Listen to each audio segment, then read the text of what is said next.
Well, there is a lot of anxiety in the farm community over current fertilizer prices, which have more than doubled this fall. And farmers are unsure of whether to buy it now or wait until spring in hopes that the price drops back down. Well, WCIA3's ag reporter Stu Ellis tells us more in this morning's report from the farm. Josh Linville, director of the fertilizer department for StoneX Group, talked yesterday to the Illinois corn growers about fertilizer issues. As I'm reading the tea leaves today, and everybody's got to understand, this can change in a moment. But as we look at today, unfortunately, nitrogen, phosphate, potash prices all look like they're going to stay high through the wintertime and go higher as we go to next spring. One of the chief executives of an agribusiness says there's plenty of fertilizer. It's just what the companies decide they want to make off of it. Yes and no. So a producer is going to sit there and they're going to sell it what they perceive the market at. And what a lot of people don't understand, take urea, for example. It's one of the largest produced products around the world. We are a net importer. The U.S. imports something like 5.25 million ton every year.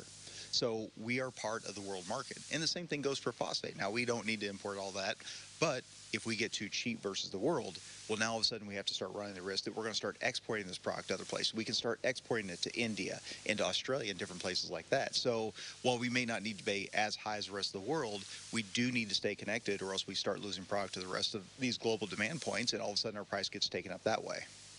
Linville says if you're going to book your fertilizer, also book your crop at the elevator. If you're going to lock something in today, let's say you've decided I'm going to go ahead and I'm going to plant corn next year, and I'm going to buy the fertilizer, I'm going to buy the seed, I'm going to buy the chemical, consider selling forward. Sell that December 22. As bad as it is today to buy the fertilizer, as sky high as it is, and then look at it where D's 22 corn has been, that's bad. But what is significantly worse, if we buy that fertilizer and we buy that seed and we buy that chemical at the crazy high prices we are, and we drag our feet, and all of a sudden something happens, let's say China demand goes down, or our yields are significantly higher this fall than what we expected, or the crazy things like Washington talking about trying to do with the ethanol mandate, trying to do away with that.